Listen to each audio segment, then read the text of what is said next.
It started like any other winter day. The snow had been falling steadily for hours, blanketing the town in a thick layer of white, muffling everything. I had no particular destination in mind, just an urge to get outside to clear my head. My life had been consumed by monotony recently. Work, responsibilities, endless routines that felt like they were slowly suffocating me. So I decided to take a walk through the storm, hoping the fresh air would offer me some clarity.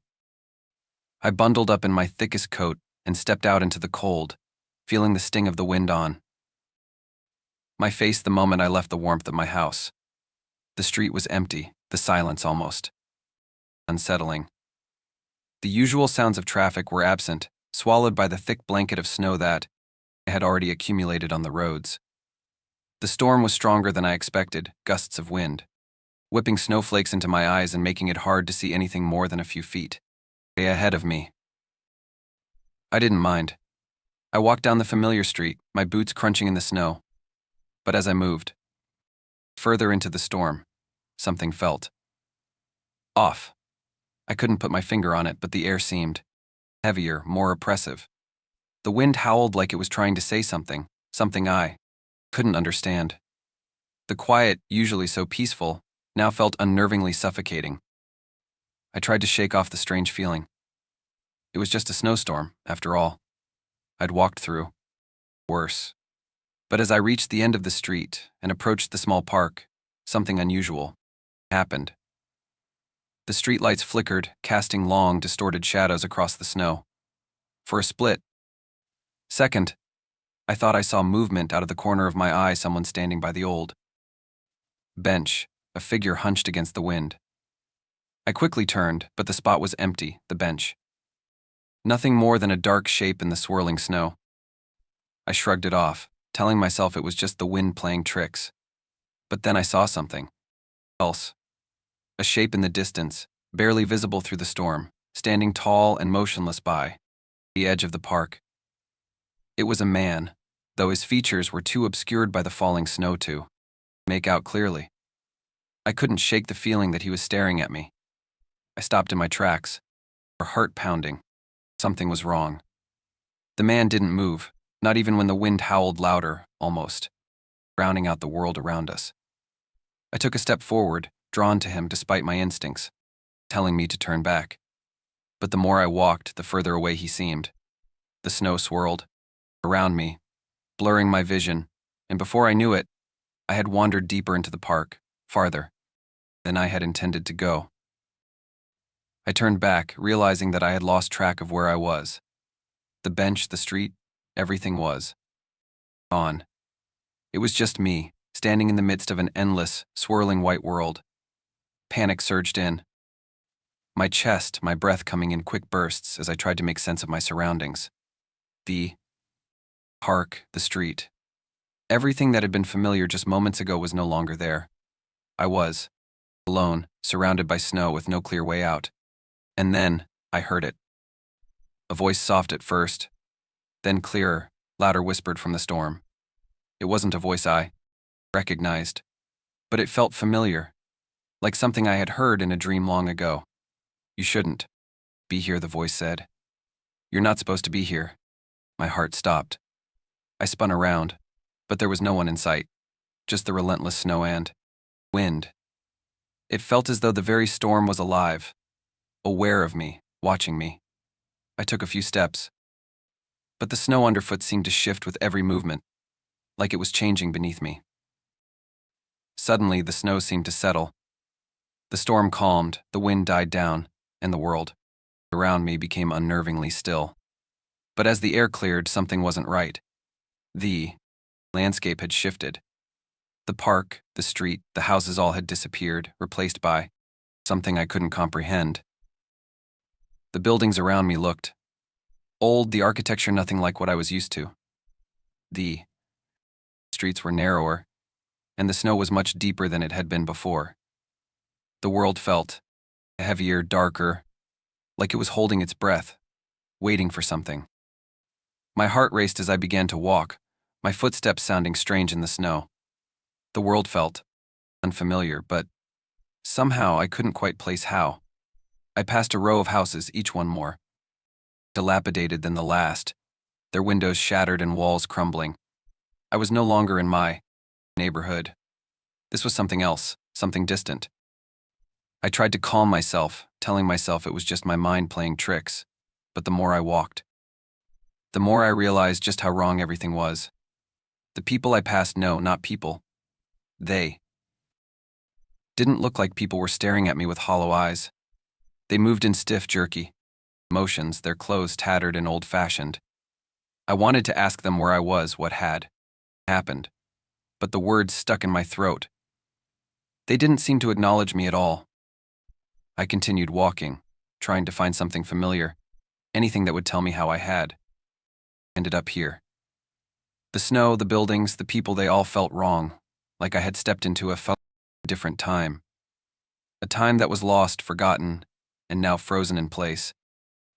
Then, I heard it again, the whisper. This time it was clearer, coming from just behind me. You shouldn't have come. I spun around, but there was no one there. Just the empty streets, the cold wind, and the repressive silence. I ran, heart pounding in my chest, but no matter how fast I moved, the world around me didn't change. The houses, the snow, the strange figures, they stayed the same, unchanging, as if the world itself had frozen me in this moment, in this time. Eventually I stopped. The exhaustion was too much. My legs gave out and I collapsed into the snow, my breath coming in ragged gasps. It was then that I saw it, the clock tower in the distance. It had been there before, but now it was different. The hands on the clock had stopped moving, frozen at midnight. The time had stopped, just like me. A voice came again, soft but unmistakable. It's too late. You've crossed over. And in that moment I realized I wasn't just lost in a snowstorm. I had walked into another time, a place that no longer existed. A place that was never meant to be found again. And as the world around me continued to stand still, I understood. I was never going to walk out of this snowstorm. Not again.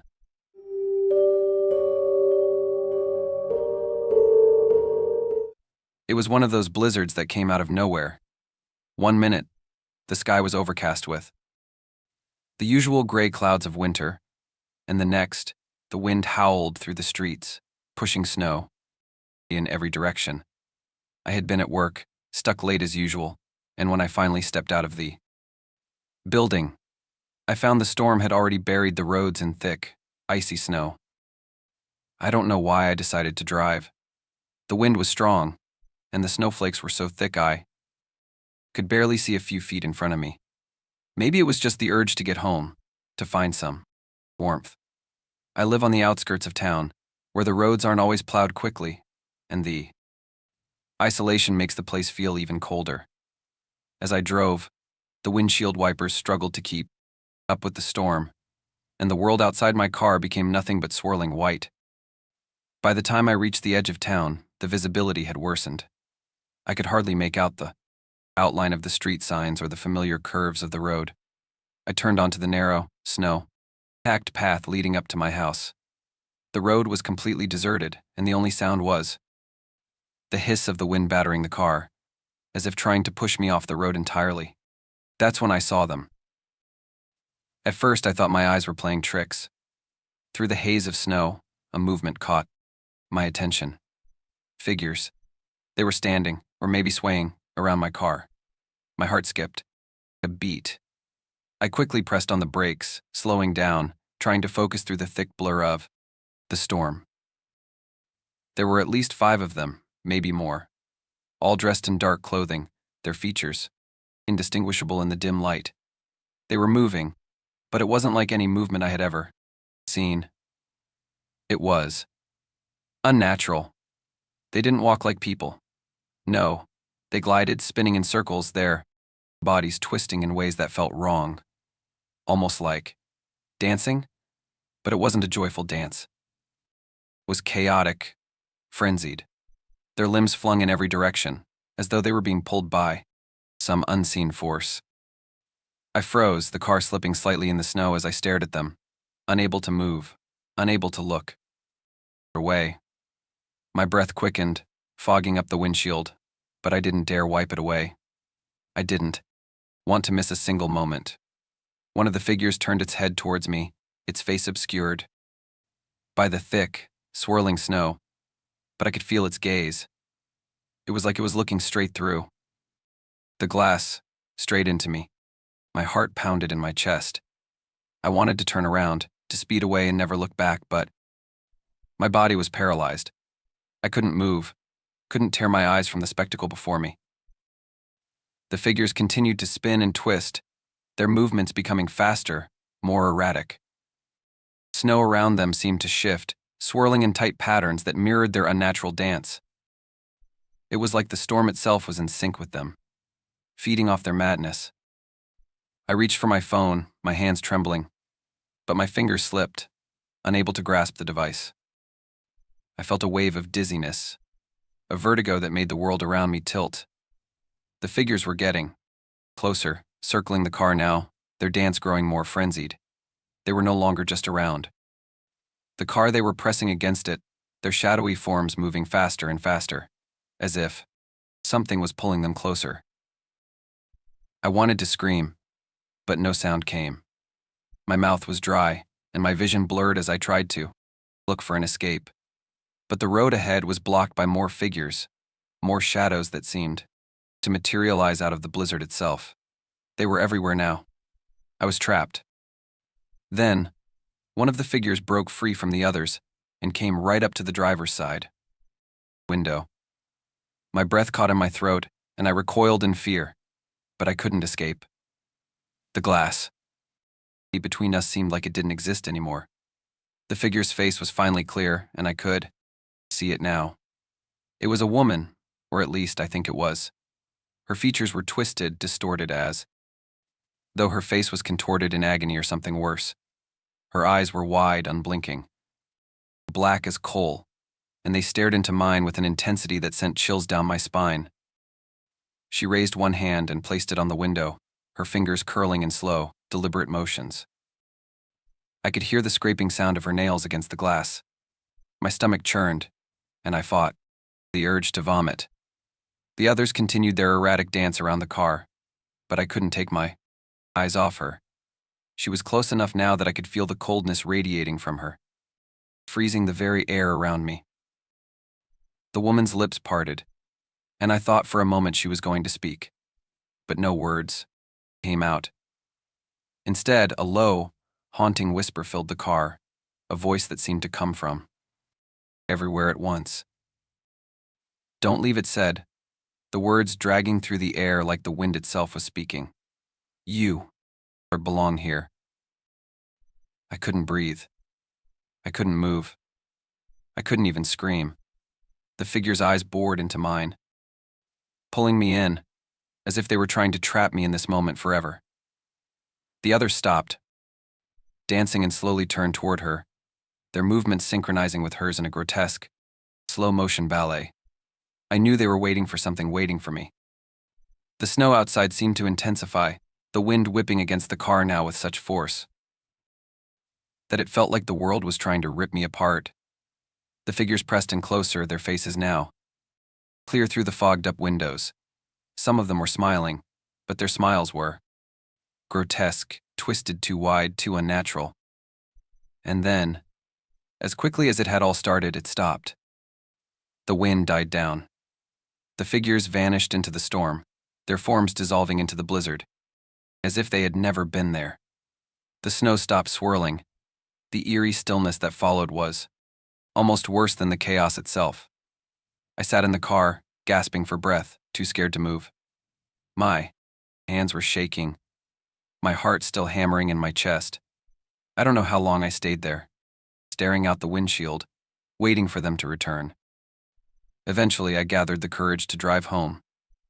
I didn't look back, not even once, afraid that if I did, I'd see those figures again, waiting for me in the storm. When I finally pulled into my driveway, the blizzard had faded to nothing. The snow was still falling gently, but the figures, The whispers. Everything had disappeared. I haven't been able to shake the feeling that they're still out there waiting, just beyond the storm, ready to dance around my car again. And I know, if I ever see them again, it won't just be a dance. It will be something much worse.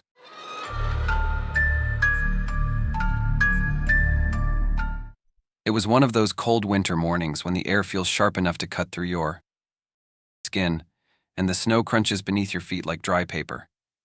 I had been out on a hike looking for a quiet spot to think, a place far away from the city, where the only sound was the wind brushing against the trees. I've always found peace in nature, but that day something was off. I was trekking through the woods, my breath visible in the freezing air, when I saw it. At first it looked like a lump of snow, something that had just been abandoned by the winter storm. But as I stepped closer, my eyes caught a glimpse of fur. It wasn't just any animal, though. It was a rabbit, or at least it looked like one. Its fur was matted with ice, its little body frozen stiff, lying perfectly still in the snow. I thought it was dead. The way it lay there, unmoving, the frost covering its tiny form, made it look like it had been there for a long time. The realization that it had been caught in the cold for who knows how long made my heart ache. I had no idea how something so small could survive out here in the wilderness, especially in such a severe storm. I knelt down beside it, my fingers tingling from the cold as I reached out to touch its frozen body. My breath formed a fog around me as I gently prodded it, half expecting the poor creature to crumble into pieces. But as my fingers made contact, something strange happened. The rabbit twitched. I froze, pulling my hand back immediately, my heart leaping into my throat. Had I imagined it? Had I been too quick to assume it was dead? I leaned in closer. The rabbit's body shuddered, then jerked again, like it was fighting to move, trying to wake up from a deep sleep. Its eyes snapped open, black, glossy eyes that stared at me, with an intensity I didn't expect from an animal that should have been long gone. I took a step back, my feet crunching against the snow, but the rabbit didn't run. It remained still for a moment, longer, as if gathering its strength, before it suddenly sprang to life. It moved faster than I could react, leaping toward me, its fur matted with ice glistening in the weak winter sun. I stumbled back, my pulse racing. I had never seen anything like this. It wasn't just the speed, it was the way it moved, so unnaturally, as though it was being pulled by some invisible force. Its movements were jerky, unnatural, like a puppet with its strings being yanked at random. I turned to run, but something inside me, something dark and unsettling, held me in place. The rabbit's eyes locked onto mine, its black gaze following me, and I felt a coldness that made my blood run even colder. My feet felt heavy, like I was sinking into the snow, unable to escape the feeling that I was being watched. Suddenly, the rabbit stopped. It sat there, its tiny chest rising and falling rapidly, and stared at me, unmoving. It was as if the storm had returned, and the world had gone silent again. I wanted to leave, to run as far as I could, but my legs felt numb, as though the snow beneath me had seeped into my bones, holding me in place. Then, without warning, it happened. The rabbit's body began to twitch again, its little legs jerking in ways that were far from natural. It wasn't just moving, it was contorting. Its spine arched unnaturally, as if something was inside it, pushing it to twist and bend in ways that shouldn't be possible. A soft cracking noise echoed in the air, and I saw something that made my stomach drop.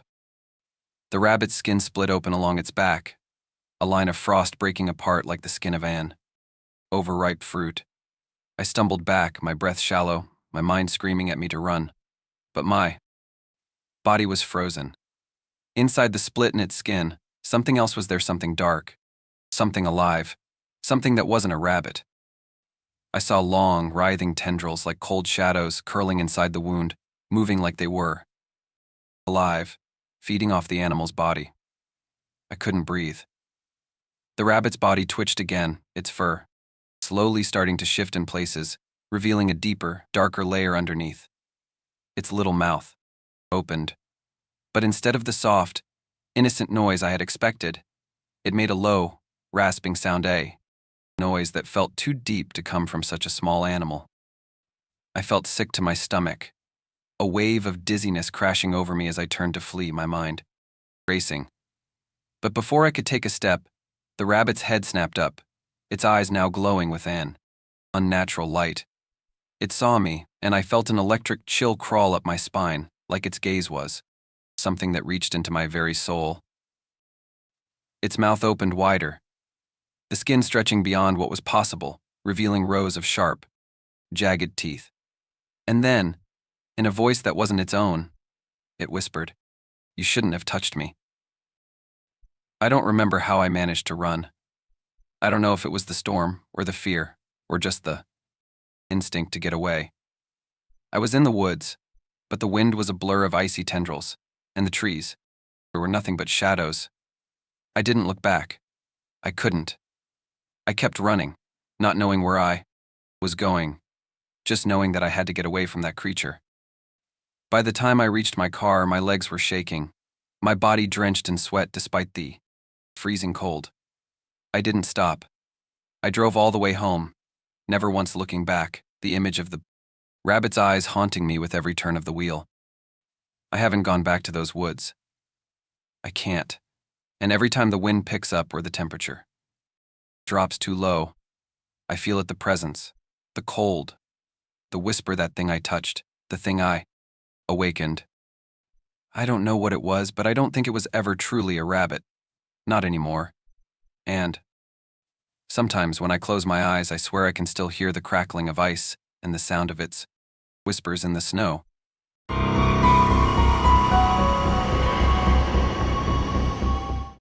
I never planned to spend the night in that mine. I should have known better. I should have turned back as soon as I saw the crumbling wooden sign, half buried in snow, with the faded words, "Caution, dangerous mine," but curiosity, like a magnet, pulled me closer. It had been a quiet winter day, the kind where everything is muffled by the thick snow.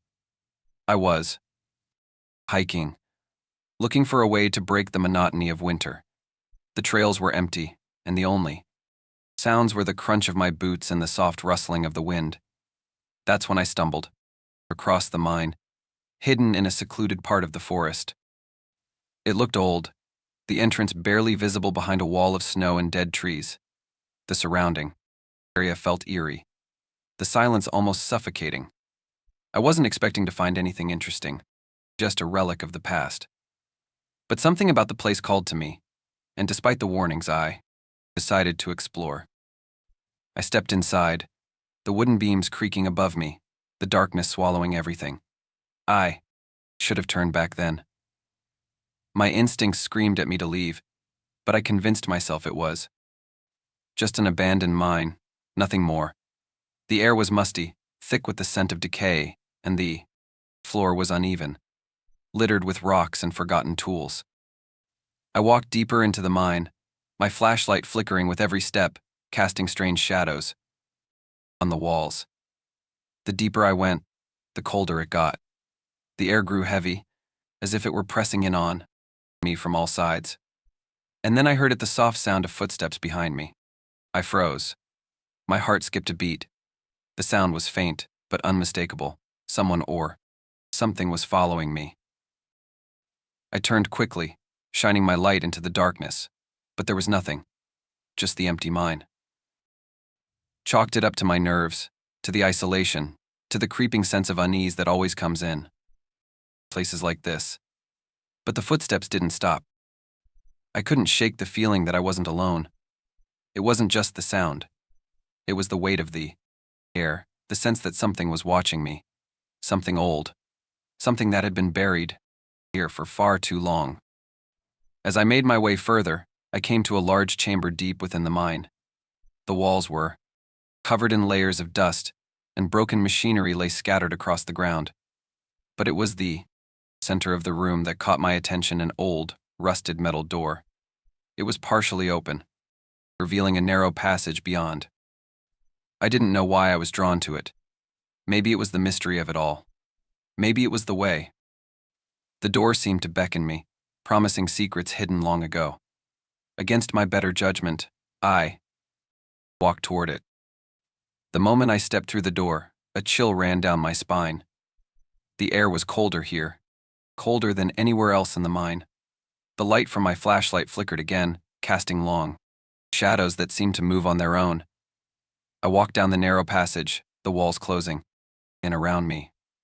It felt like the mine was alive, like it was breathing, suffocating me with its ancient presence. And then I saw it. At the end of the passage there was a small room. It was empty, save for a single object in the center, a wooden crate, old and weathered, with strange symbols carved into the surface. Couldn't resist. I approached it, my heart pounding in my chest. The crate was heavy, as if it had been sitting there for centuries, untouched. I reached out to open it, my fingers trembling. As soon as I lifted the lid, a cold wind surged out, carrying with it a smell so foul, so putrid, it made me gag. Inside the crate was nothing but old bones, broken and scattered, their hollow sockets staring up at me in silent accusation. I stumbled back, my breath catching in my throat. This was no ordinary mine. This was a place where something had been buried, something ancient, something that shouldn't have been disturbed. Suddenly, the footsteps behind me grew louder, closer. My heart raced and I spun around, the light from my flashlight trembling in my shaking hands. But there was nothing, no one. Just the walls of the mine, closing in on me. The temperature dropped even further, and I felt a pressure in the air, as if something was pressing down on me. The whispers began then, soft and distant at first, but growing louder by the second. The walls seemed to vibrate with their voices, an ancient language I couldn't understand, yet somehow I could feel the meaning. I didn't want to know what they were saying. I wanted to run, to get out of there as fast as possible, but the mine wouldn't let me. The darkness pressed in, and I felt something reaching out from the shadows, pulling me deeper into its grip. I turned and bolted, running blindly through the passages, the echoes of my footsteps mingling with the whispers. The walls seemed to stretch and shift, leading me in circles, trapping me in a labyrinth I couldn't escape. The mine was alive, alive in a way I couldn't explain. I finally found the exit, or at least I thought I did. I burst out into the cold night air, gasping for breath, my body trembling with fear. But when I looked up, I realized something was wrong. The snow, the trees, everything, it was all wrong. The landscape had changed.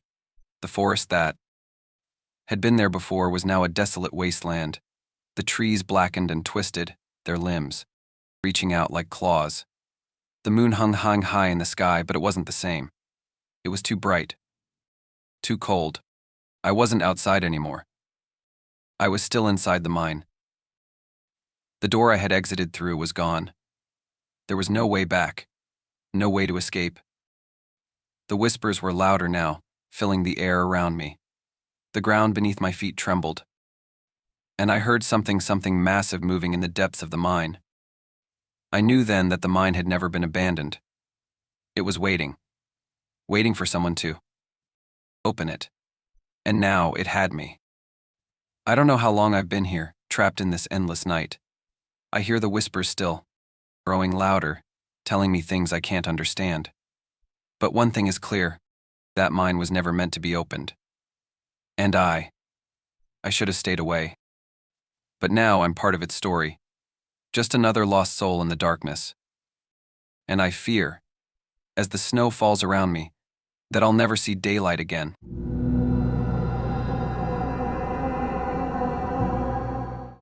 I was wandering through the forest, hoping to find my way back to the trail before nightfall. Snow had been falling steadily all day, and I was starting to lose track of where I was.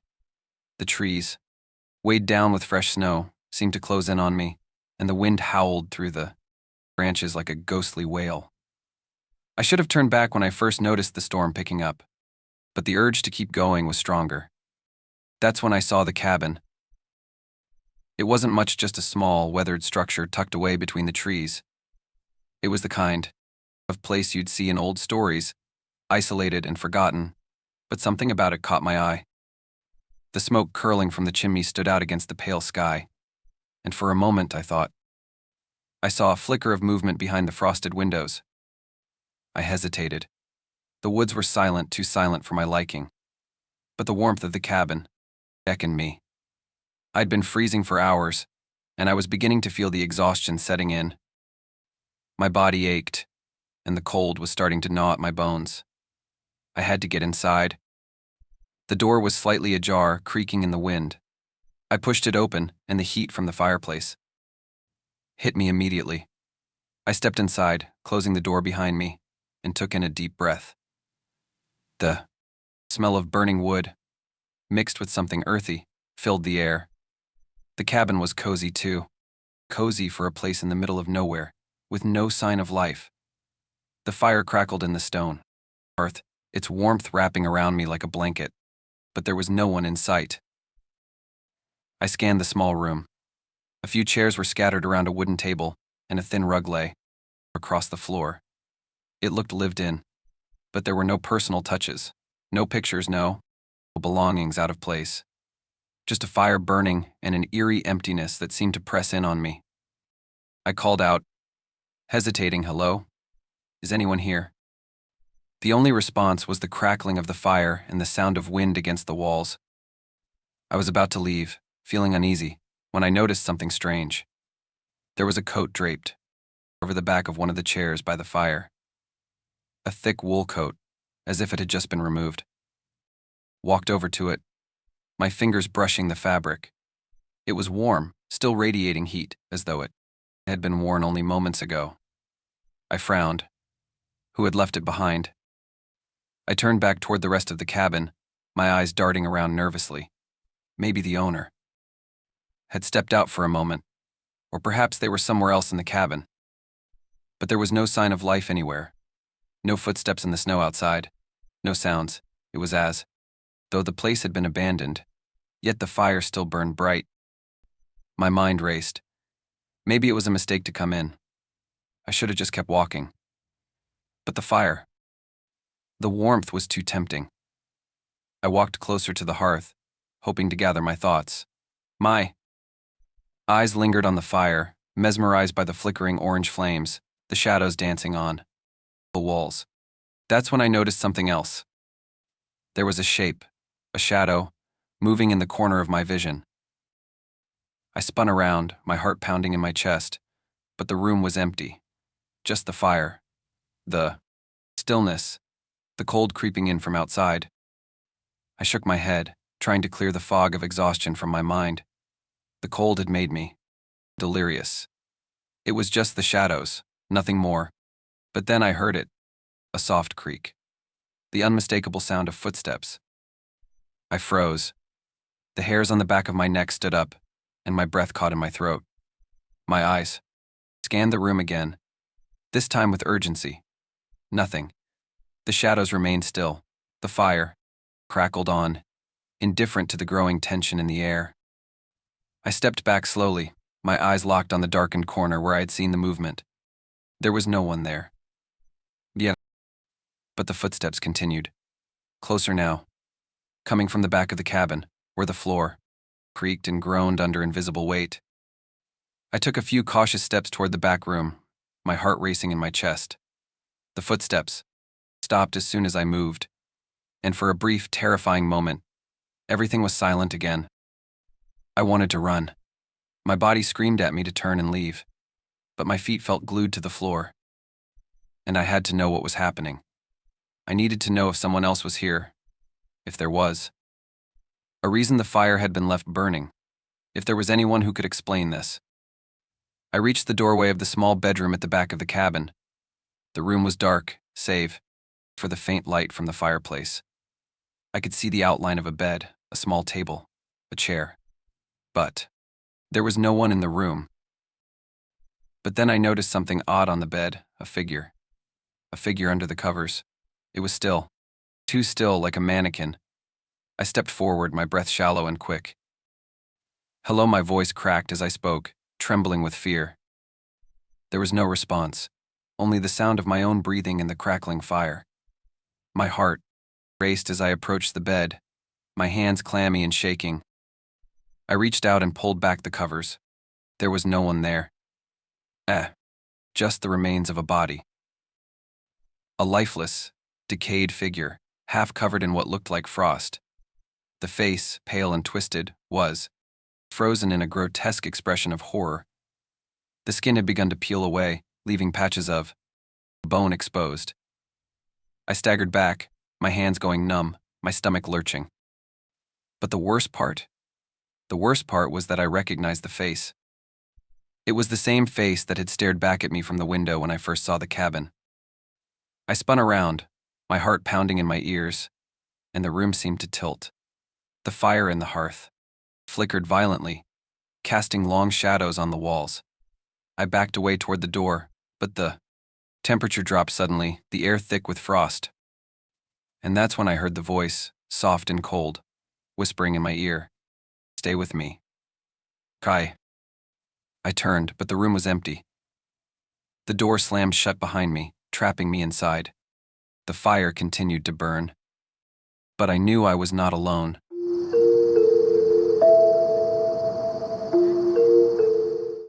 It started as a simple curiosity, nothing more than a flicker of something strange out of the corner of my eye. I was walking through the woods one cold evening, the sky low and heavy, with the promise of another snowstorm.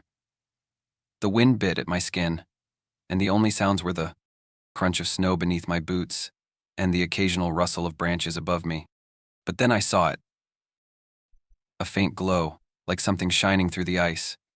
At first I thought it was just my imagination, the snow reflecting the last rays of sunlight. But no, this was different. The glow was too unnatural, a pale blue, eerie and otherworldly. I stopped in my tracks and squinted, trying to make sense of it. The trail of blue ice snaked through the trees, winding deeper into the forest. It looked like something out of a dream or a nightmare. My breath hitched, my mind racing. There was something about it, something that made me feel both drawn to it and terrified at the same time. I shouldn't have followed it. But something in me, some primal curiosity, pushed me forward. The further I went, the more intense the glow became. It wasn't just ice anymore. It was like the very air around it was pulsing with an energy I couldn't understand. The snow beneath me was soft, but the ground felt oddly firm where the ice appeared. I walked slowly, careful not to disturb the delicate trail, but my heart was pounding.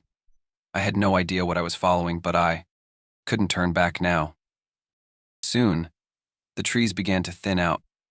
The glow from the ice seemed to reach higher, illuminating the landscape in a strange, spectral light. The trail led me to a clearing, and in the center of it was a massive, towering formation of ice. It was like a pillar so perfectly smooth, so perfectly cold, it almost looked like it didn't belong in this world. The blue glow was coming from within, swirling and shifting in ways I couldn't quite comprehend. I stepped closer, my body trembling. The air around me felt different, thicker somehow, as if the very atmosphere had changed. The ice was smooth to the touch, and yet there was a feeling beneath it that felt wrong. It hummed under my fingers like something alive, or perhaps something long forgotten. I leaned in closer, drawn by the strange energy it radiated. That's when I saw it. A face. At first, it was just a shape within the ice, something faint, like a reflection in a window. But as I stared, it became clearer. The face was distorted, frozen in a grimace, eyes wide open in terror. But there was no mistaking it. I knew that face. It was mine. My heart stopped, and a cold sweat broke out on the back of my neck. How could this be? My face was trapped within the ice, as though it had been frozen in time. But the more I looked, the more I realized the face was alive. The eyes blinked, the lips parted, and I heard a soft whisper, faint but unmistakable. "Come closer." Echo. I took a step back, my breath coming faster now, my thoughts racing.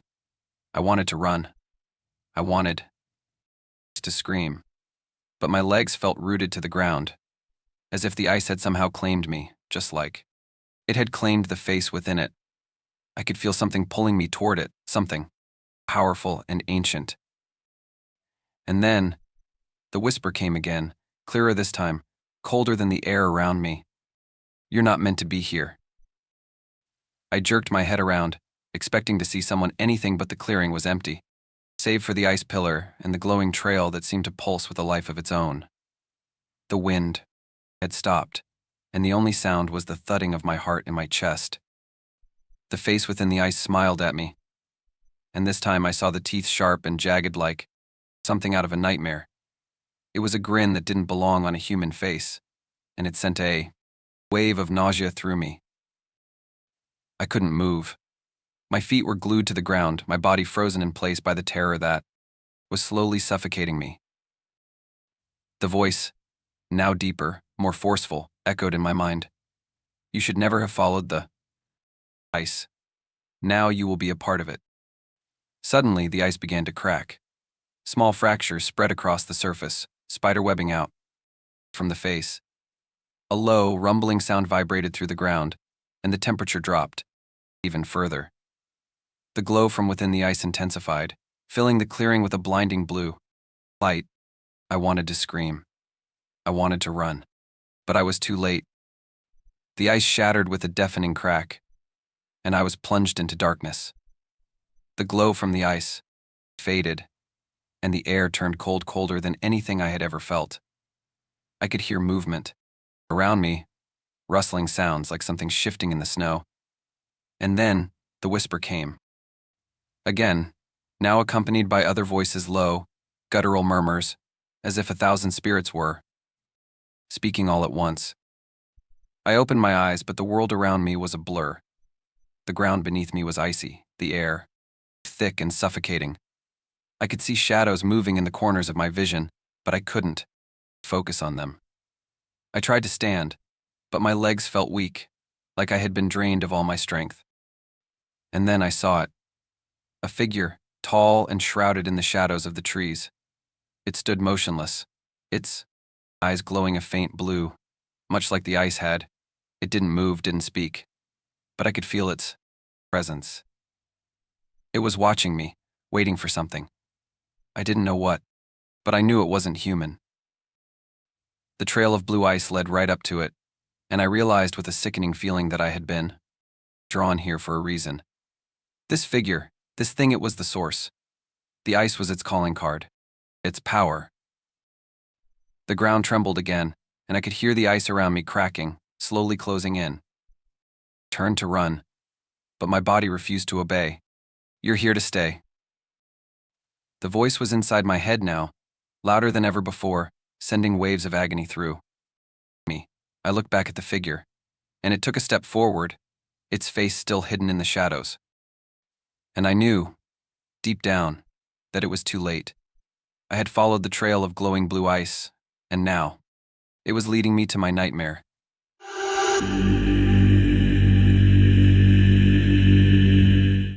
It was an ordinary winter evening when I first noticed something strange. The sky had already turned dark, and the air was thick with the chill of the season. I was sitting by the window, sipping a warm cup of tea, watching the snow fall steadily outside. It had been snowing for hours, the kind of quiet, peaceful snowfall that blankets everything in white. But then, something felt off. I couldn't quite put my finger on it at first, but there was a shift in the atmosphere. The snow outside my window didn't look like the gentle fall I was used to.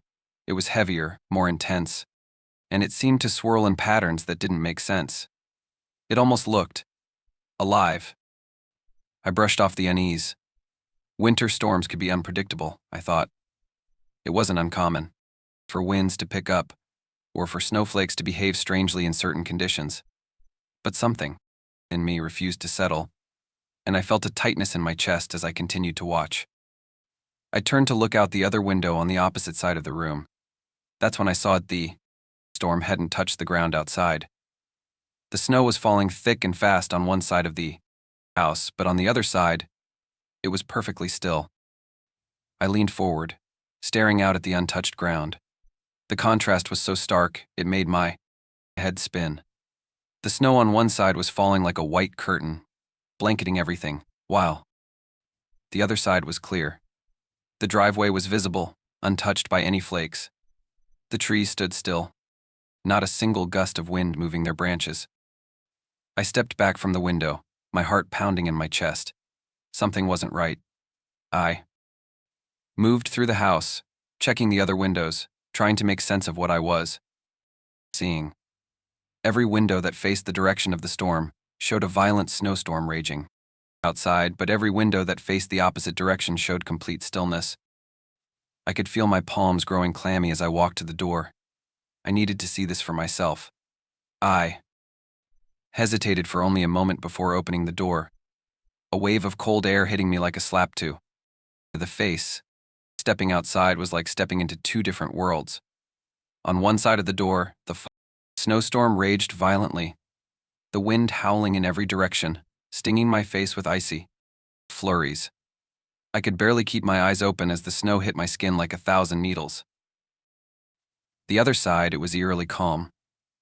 The night was silent, the air still, as though the storm had never existed. I took a few hesitant steps into the snowstorm, my feet sinking into the deep drifts. My breath came out in sharp, panicked gasps as I tried to make sense of what was happening. Why was the storm confined to just one side of the house?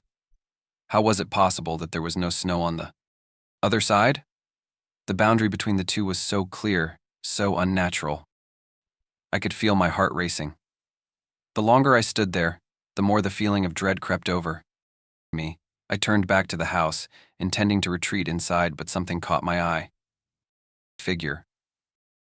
At first, I thought it was just the howling wind playing tricks on my eyes, but as I looked closer, I saw it again just beyond the storm's edge, standing in the snow. A dark figure, tall and thin, almost blending in with the shadows. I froze. It didn't move. It stood there, still as stone, watching me. My breath caught in my throat and I felt the hairs on the back of my neck stand on end. I wanted to call out, to scream, but my voice stuck in my throat. The figure didn't react, didn't even seem to acknowledge my presence. It was like I was invisible to it, but it was still there, its presence an undeniable weight on my chest. I stumbled backward, retreating back toward the door. As I moved away from the storm's edge, I felt a sudden sense of relief. The air around me grew warmer, and the blizzard seemed to fade. Behind me as I re-entered the calm, untouched side of my property. The door slammed shut behind me, and I collapsed against it, my heart pounding in my chest. I felt frozen to the spot, unable to move or think straight. Was that figure real? Or had the storm somehow warped my perception? I pressed my back against the door, breathing heavily, trying to shake the cold that had seeped into my bones. But as I turned to look around the room, my stomach dropped. The windows were still showing the storm, its blizzard-like fury crashing against the glass. But there was something else now, something that made my blood run cold. The figure was standing right outside, staring in through the window. It hadn't moved, but now it was closer, much closer. It was impossible, of course, there was no way it could have crossed the distance in the short time I had been inside.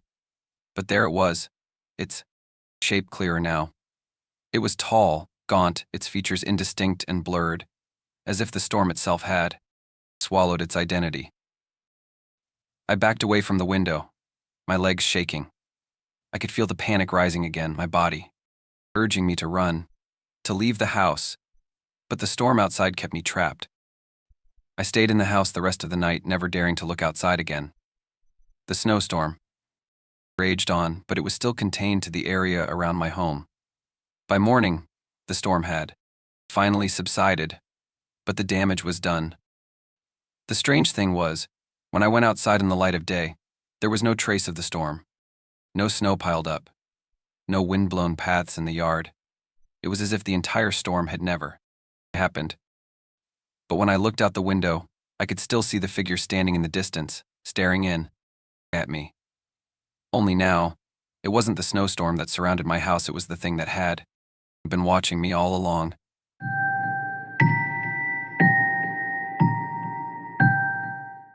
It was supposed to be a simple drive. I'd been heading back home from a weekend getaway, eager to return to the warmth of my house, away from the biting cold of the winter roads.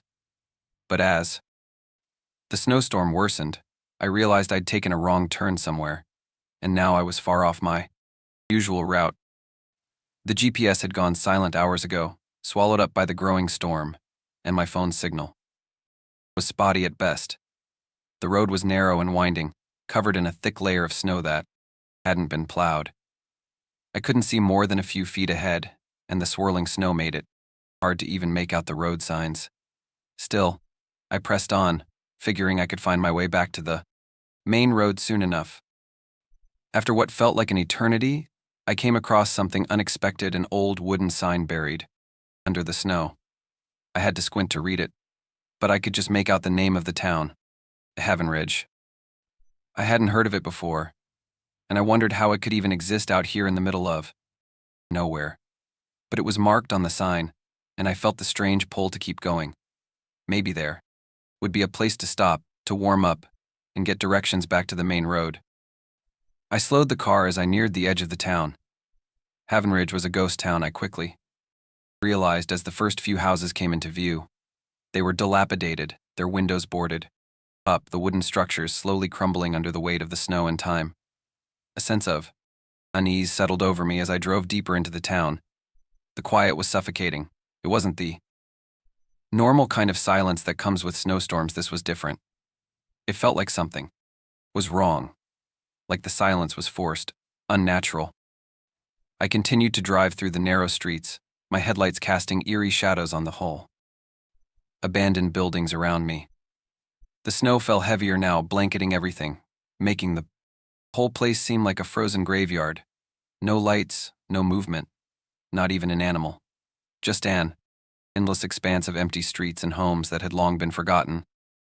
I was about to turn around and leave, but then I saw something that made me freeze in my seat. A figure standing in the middle of the road, barely visible through the snow. I slowed to a stop, my heart pounding. The figure didn't move. It was tall, thin, and dressed in a long, heavy coat that blended into the snow. It stood perfectly still, staring straight ahead. For a moment, I thought it might be a person, someone who had gotten lost like me. But as I stared at it, something didn't feel right.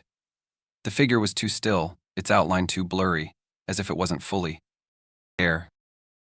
I rolled down my window, calling out to it. "Hello?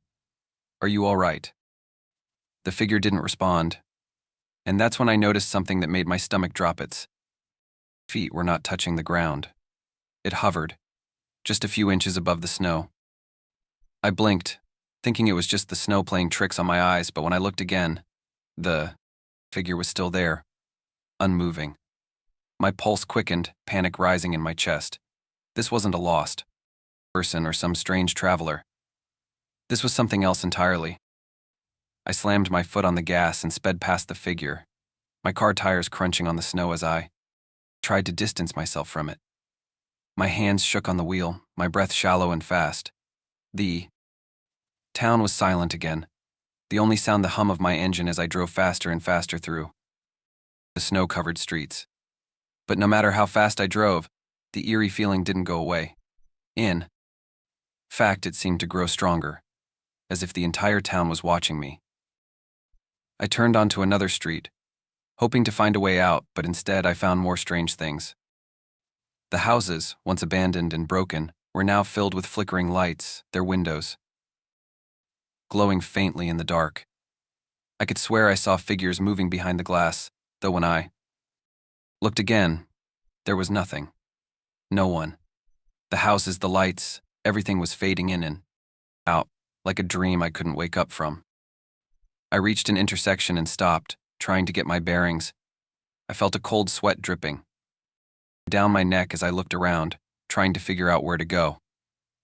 That's when I heard something, footsteps, the distinct crunch of boots in the snow. I whipped my head to the side, and there, standing at the end of the street, was a woman. She was dressed in an old-fashioned dress, covered in snow, her hair wild and tangled. She stood still, watching me, her eyes wide and unblinking. "Can I help you?" I called out, though my voice barely escaped my throat. It sounded too thin, too weak. The woman didn't answer, but she started walking toward me, slowly, her steps deliberate and unhurried. The closer she got, the more I realized how pale she was. Her skin was almost translucent, her face gaunt, with hollow eyes that seemed to see right through me. I felt a chill deep in my bones, a sensation that wasn't just from the cold air. This wasn't a person. This wasn't real. Panicking, I threw the car in reverse and slammed the gas, backing out of the intersection as fast as I could. My tires skidded on the icy road, but I kept going, not daring to look back at the woman or any of the strange figures that were now emerging from the shadows of the town. I don't know how long I drove through Havenridge. It felt like hours, though I'm sure it was only minutes.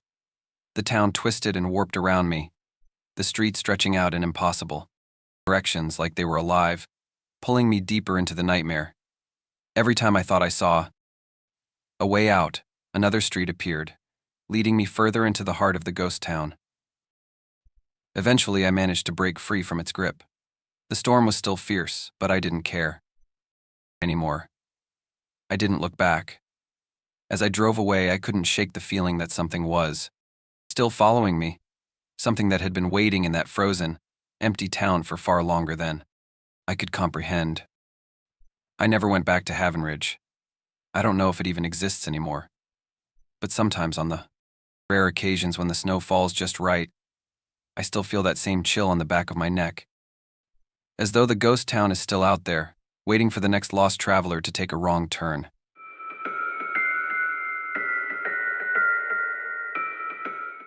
It was supposed to be a peaceful night, a brief stop to rest during my winter road trip. I had been driving for hours, the snow growing thicker with each mile, and the temperature dropping so low that my car's engine sputtered in protest. There was no sign of other vehicles on the road, and the isolation felt like a blanket smothering me. That's when I saw the sign for a small inn. The lights inside flickered faintly through the snowstorm, and it looked like a safe place to seek refuge for the night. I had no plans of staying long, just enough time to grab a warm drink, get some rest, and then hit the road again at first. Light. The door creaked as I entered, the sound swallowed by the thick, muffled air of the blizzard. Outside. Inside, the warmth was a relief. The fire in the hearth crackled, casting soft shadows across the room. The innkeeper, an older man with a face weathered by years of winter winds, looked up from behind the counter with a smile. "Welcome," he said gruffly, his voice low but friendly. "Got a room for you if you're staying the, right." I nodded, grateful for the offer. "Just for the night," I replied, shaking off my wet coat. The man handed me a key without another word. The atmosphere in the room was strange, calm, yet it felt like the air was thick with something I couldn't place. It wasn't discomfort. Exactly. It was more like the inn itself had seen things that it wasn't ready to forget. I walked up the stairs to my room, the old wooden steps creaking under my weight. The room was small but cozy, with a simple bed covered in heavy blankets and a small window that showed nothing but the swirling snow outside. There was a mirror on the wall opposite the bed, its glass fogged with moisture. After a quick look at the room, I locked the door, took off my coat, and settled into the bed. The storm raged outside, the wind howling and battering against the walls of the inn. The warmth of the room, however, made it easy to drift into a light sleep, but then I heard it. At first, I thought it was just the wind, a loud gust, the kind that rattles windows and makes the building groan under its force. But then the sound came again, the sharp, distinct noise of a door slamming shut. My eyes snapped open, and I sat up in bed, my heart thudding in my chest. It wasn't just any door, it was the unmistakable sound of a wooden door, the kind that's heavy and old, the kind you'd expect to hear in a place like this. I held my breath, waiting for the sound to come again, but nothing followed. The wind howled outside, but the inn had grown eerily quiet. I got up from the bed, feeling a strange unease gnaw at my insides. The door to the room was still locked, and there was no sign of anyone else in the hallway outside. I checked the small window. The snowstorm still raged, but there was no sign of movement from the street below. I shook my head, trying to convince myself that it was nothing. Maybe it was just the wind, playing tricks on me. Maybe the house itself was settling, creaking with age and wear. But then, the silence returned too thick, too suffocating. I paced the room, trying to calm myself down, but then I heard the sound again. A door slamming, unmistakable and sharp, as if someone had just stormed out of one of the rooms down the hall. This time it was followed by the sound of footsteps. Heavy, deliberate footsteps that echoed through the corridor. I froze. My mind raced, trying to make sense of what I was hearing. There was no one else here. I was alone in the inn, I was sure of it. I hadn't seen anyone else when I arrived, and the innkeeper hadn't mentioned anything about other guests. The footsteps grew louder, closer. I could hear them coming down the hall, getting nearer to my door. I backed away from the door, my heart pounding in my chest. The footsteps stopped right outside my room. My breath caught in my throat as I listened, waiting for what would happen next. There was a long pause, nothing. The silence was deafening. Then, the door handle began to turn. It was slow at first, tentative. Whoever was out there was testing the door, trying to see if it was locked. I held my breath, praying that they would just go away.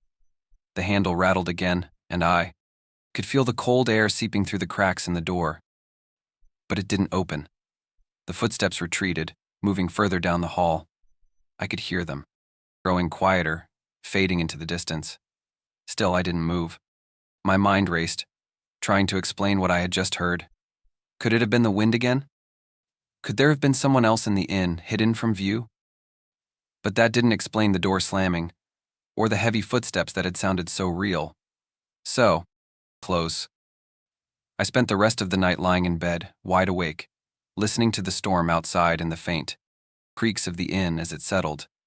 The footsteps never returned, and eventually the silence enveloped the building again. But I couldn't shake the feeling that something was watching me from just beyond the door.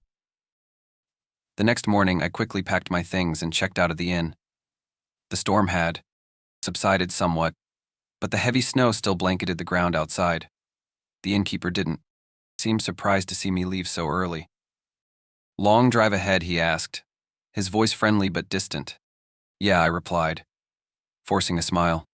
"Just had to get back on the road." As I walked out into the cold morning light, I glanced back at the inn one last time. The windows were dark, the door closed, and the building stood silent against the storm that had once raged around it.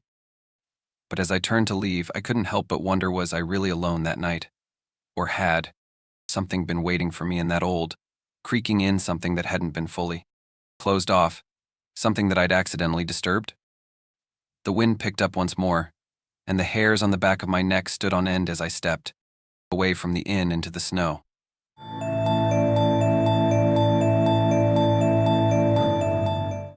The snow had been falling for hours, thick and heavy, covering everything in a silent, suffocating blanket. I had been walking for what felt like miles, trying to find my way back to the cabin. The storm had come out of nowhere, turning the world around me into a swirling white void. I could barely see a few feet ahead, the wind howling, biting at my exposed skin. I had been on my way to meet some friends for a winter getaway. We had been planning it for months, but now it was just me. They had stayed behind at the cabin, too afraid to venture out into the storm. I, however, thought I could handle it. I was wrong. The path was barely visible, the tracks I had made earlier completely covered by the fresh snowfall. My heart raced as the cold started to sink in deeper, and I realized just how disoriented I had become. I needed shelter. Fast. That's when I saw something red, sticking out of the snow just ahead. At first, I thought it was just a trick of the storm, a flash of color against the whiteness, but as I got closer, my breath caught in my throat. It was a scarf. I bent down, a mix of curiosity and relief flooding through me. It looked like a woolen scarf, bright red, the kind that would stand out even in the worst weather. Someone must have dropped it, I thought. Maybe it was a sign that help was nearby. But as I reached down to grab it, something odd happened. The scarf moved. I froze, my hand hovering inches above it. For a moment, I thought the wind had caught it. Maybe it was just fluttering in the snow. But no, it wasn't the wind. The scarf twitched just slightly, as though it was alive. I pulled my hand back, my mind racing. Could it be an animal? A fox, maybe, tangled in it? But no, it was far too still, too perfect in its position to be anything natural. There was something wrong about it. I watched, transfixed, as the scarf twitched again, this time more noticeably. It shifted in the snow, wriggling like it had a mind of its own. I could feel my pulse quicken, a deep sense of unease spreading through me. Something about this felt wrong. Without thinking, I reached down and grabbed it, pulling it from the snow with a swift motion. I expected it to be cold and stiff, but instead, it felt unnaturally warm, like it had been heated just moments before. My heart pounded in my chest as I held it in my hands, its woolen fibers, shifting slightly in my grip. Then, the scarf started to twist. I yanked my hands back, a sharp breath escaping my lips. The scarf, now wriggling and curling, seemed to fight against my grasp. It twisted violently in my hands, as though trying to break free. I couldn't understand what was happening. I wasn't holding onto it tightly, but it still felt as though something invisible was tugging at it from the other end. I stepped back, my mind scrambling for an explanation. Maybe it was a trick of the wind, I thought. But that didn't make sense. This thing was moving on its own, twisting and contorting, like something alive. I looked around desperately, but the snowstorm had thickened. The world around me was a blur of white, and there was no one else in sight. I stumbled backward, my feet slipping in the snow as I tried to retreat. The scarf in my hands jerked again, pulling me forward just as I thought I had a grip on it. It seemed to be trying to drag me toward the center of the snowstorm, toward the woods. I didn't know what to do. I could feel my hands growing colder as I gripped it tighter, but the scarf wasn't letting go. I stumbled forward, a strange mix of fear and bewilderment flooding through me. The wind howled in my ears, and in the chaos of the storm, I thought I heard something else, like a soft whisper, a low, raspy voice, almost like a hum. Let go. The voice was faint, but unmistakable. It wasn't in my head. It was real. And it was coming from the scarf. I screamed, a wave of terror hitting me all at once. The scarf jerked harder, and my feet slipped in the deep snow. My hands burned with the cold as I tried to pull it away from me, but it felt like it was fighting back, pulling with an unnatural force. With a final, desperate pull, I managed to tear the scarf from my hands. It fell to the ground, wriggling violently like a serpent, and then silence. I stood there, panting, eyes wide in shock, staring at the scarf now lying still on the snow. The storm raged on around me, but the strange, pulsing movement had stopped. The only sound left was the howling wind. I took a step back, my legs shaking. Something wasn't right. That scarf, whatever it was, didn't belong here. I could still hear that faint, rasping voice, but it was growing quieter, like a far-off whisper. I turned and began to run. I didn't care about the direction anymore. I didn't care if I was running deeper into the woods or toward the cabin. I just had to get away from that scarf. But as I ran, I heard something that made my blood freeze: footsteps, soft but distinct, crunching in the snow behind me. I turned, my breath catching in my throat, and saw something that I can't explain. The scarf, now fully uncoiled, was floating in midair, hovering just above the ground, following me. It was alive. Daddy. I ran faster, my feet slipping in the snow. But no matter how quickly I moved, the scarf seemed to keep pace, always just a few feet behind me. My heart pounded in my chest, my breaths coming in short gasps as I pushed myself forward, praying that I would somehow escape this nightmare. Finally, I reached the cabin, throwing open the door and slamming it shut behind me. I stumbled. Inside, locking the door and collapsing against it, gasping for air. I didn't dare to look outside. The storm raged on, but the scarf was gone. At least I thought it was. But as I sat there, shivering and shaken, I could still hear that voice in my head. Let go. And I knew whatever it wasn't finished with me yet.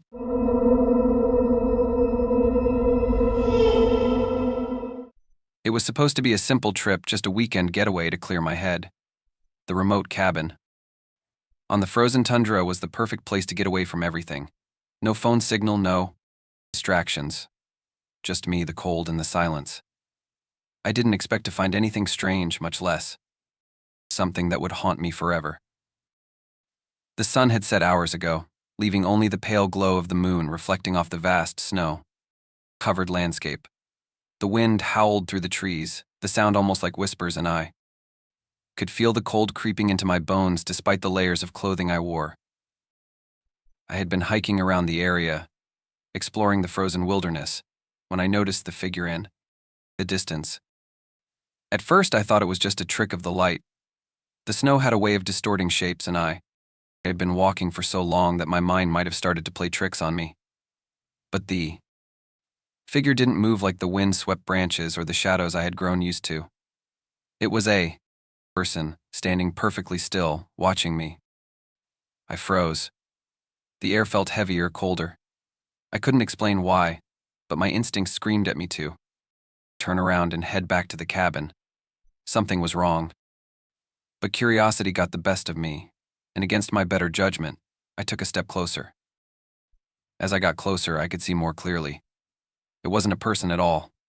Not really. The figure was tall, impossibly tall, and wore a long coat that was patched together with bits of fur and leather. The hood was pulled low over its face, casting its features in shadow, but I could still feel its eyes. Those cold, empty eyes that seemed to pierce through the darkness.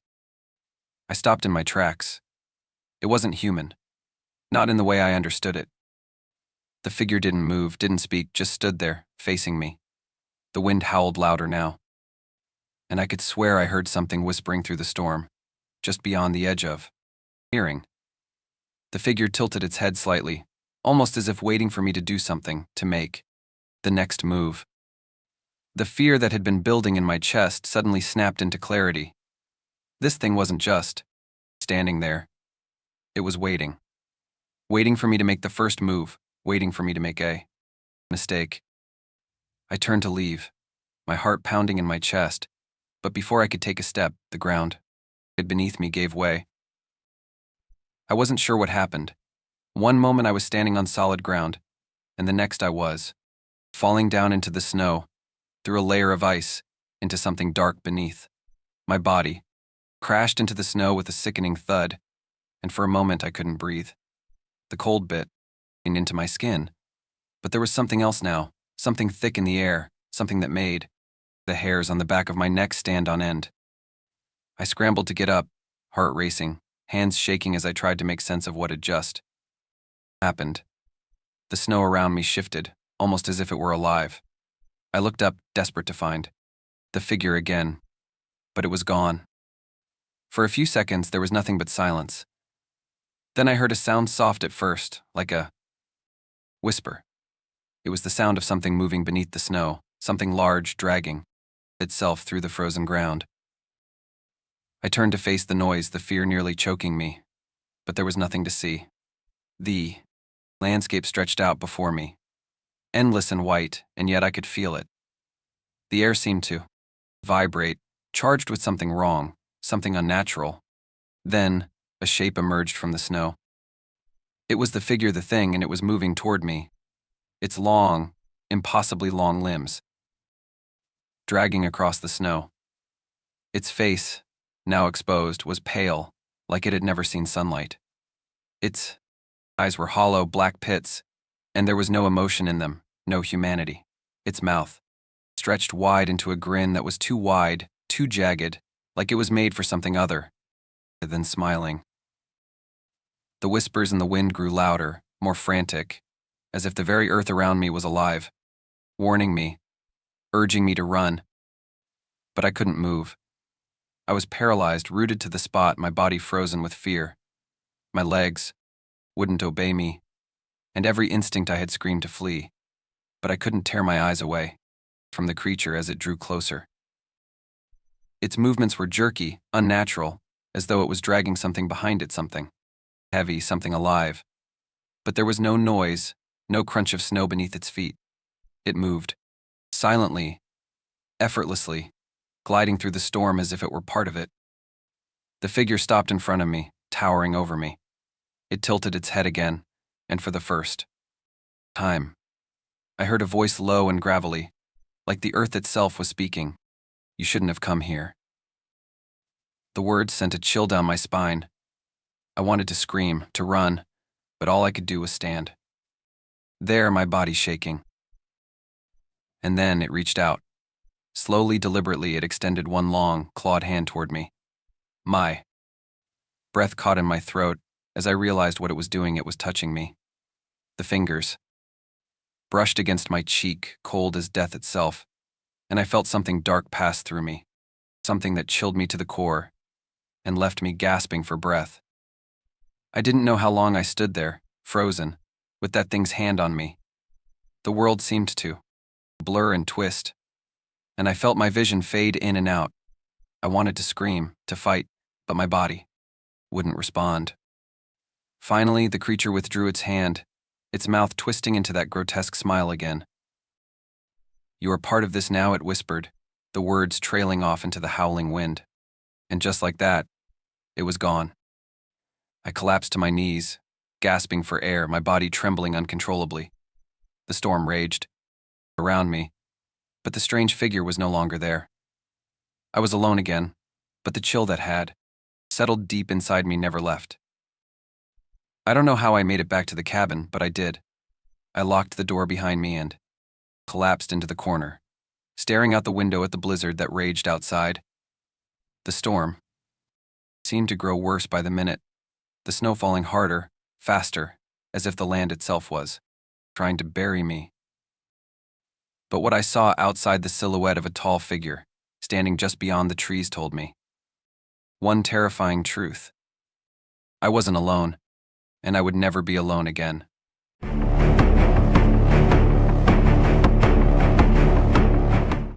The cold had never felt this intense before. It wasn't the usual chill that you'd expect from winter, camping, but something deeper, something more biting, like the air itself was alive and clawing at my skin. But I couldn't turn back now. The campsite was set, the tent pitched, and the fire crackled weakly, casting long shadows that seemed to twist and stretch unnaturally. It had been a long hike to reach this secluded spot in the mountains, and the idea of sleeping under the stars in complete isolation both exhilarated and unnerved me. I couldn't explain why, but something about this place felt wrong, like the land itself was watching. I lay in the tent, trying to ignore the nagging feeling gnawing at me. The wind howled outside, its shrill voice cutting through the night like a whispering threat. The fire outside sputtered, threatening to die out, but I had no intention of leaving the warmth of my sleeping bag to tend to it. I closed my eyes, convincing myself that it was just the isolation playing tricks on me. The quiet was unsettling, but it was also peaceful until I heard it. A sound. It was faint at first, just a rustle, like something moving through the snow. My heart skipped a beat. I had been alone out here, or at least I thought I had been. My instincts screamed at me to stay still, but curiosity pulled me toward the door of the tent. Slowly I unzipped the flap and peered into the darkness. The snow stretched out in every direction, glimmering under the pale moonlight.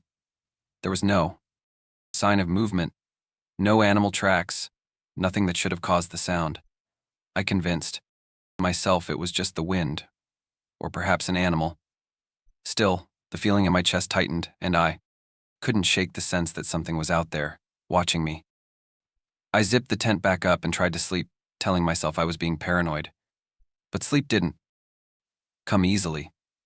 Every creak of the tent, every snap of a branch in the distance, felt amplified, as if the night itself had come alive and was pressing in on me. I finally drifted off, the line between sleep and wakefulness blurring. When I woke up, the tent was eerily silent. It was still dark outside, the moon hanging low in the sky. The first thing I noticed was the cold. The kind of cold that seeps into your bones that makes it impossible to stay warm. I shivered and unzipped the flap to check the fire, but as I did, something stopped me. Something was wrong. I felt the hairs on the back of my neck stand on, and I stepped outside into the snow, blinking against the sting of the cold air, and that's when I saw it. Blood. It wasn't just a little smear or a small stain. It was a trail bright, fresh blood spreading out from where I had slept, leading off into the distance. I froze, my heart hammering in my chest. My first thought was that it was from some animal, but as I followed the trail with my eyes, the realization hit me like a wave. The blood wasn't just on the ground, it was around the tent, as if someone had been there. Someone human. I swallowed hard, my breath coming out in visible puffs, clouding the air. Panic set in, but I told myself to stay calm. I backed away from the blood, my eyes scanning the horizon. There was no sign of anyone, no footprints leading away from the camp. It was just the blood, soaking into the snow, spreading out in unnatural patterns. I turned back toward the tent, trying to convince myself that it was just a mistake, maybe some bizarre accident. But the unease in my gut grew stronger. I wasn't alone. I went back inside the tent, shaking now, my mind racing. How had this happened? How could I not have noticed someone or something moving around my tent while I slept? The wind outside had died down completely, and the world felt still, too still. I grabbed my phone to call for help, but the signal was non-existent. Of course it was. I had no choice but to pack up and leave. I hastily gathered my things, my hands trembling as I shoved them into my backpack. The blood was still there, taunting me, a reminder that I was no longer in control of this situation. As I prepared to leave, I heard it again. The sound of movement. This time it was closer, the crunch of snow unmistakable. It was coming from behind me, just outside the tent. My breath caught in my throat. I spun around, but there was nothing there. No footprints, no sign of anyone, except the blood. I didn't wait to investigate further. I grabbed my bag and bolted toward the nearest trail, my legs pumping as fast as they could carry me. The cold air burned my lungs, but I couldn't stop. I had to get out of there. I didn't know what had happened during the night, but I knew one thing for sure: something had been watching me, something that wasn't human. The hike back was terrifying. Every crack of ice, every gust of wind felt like it was carrying someone right behind me. I kept my eyes on the trail, the blood from the night, before never leaving my mind. What had happened out there? Who had been in the snow with me? Hours passed before I finally made it to the nearest town, my legs sore, my mind scrambled with panic. I found a small diner and collapsed into a booth, trying to warm up and catch my breath. As I waited for my coffee, I overheard a conversation between two locals sitting nearby. I heard something strange happened out on the mountains last night, one of them said. A hiker went missing in that area. They say they found blood in the snow, but no trace of him. No body, no tracks, nothing. I froze, my hand clutching the mug so tightly it shook. The blood I had seen that wasn't from an animal. It wasn't mine. Someone else had been out there, and they hadn't left. As I left the diner, I glanced out the window, my heart skipping a beat when I saw the familiar mountains looming in the distance. I told myself I would never go back, but I couldn't shake the thought. What if the thing I had heard in the night wasn't just in my mind? What if it had been following me from the beginning? And what if it was still out there, waiting for the next person to make the mistake of camping too close to the snow.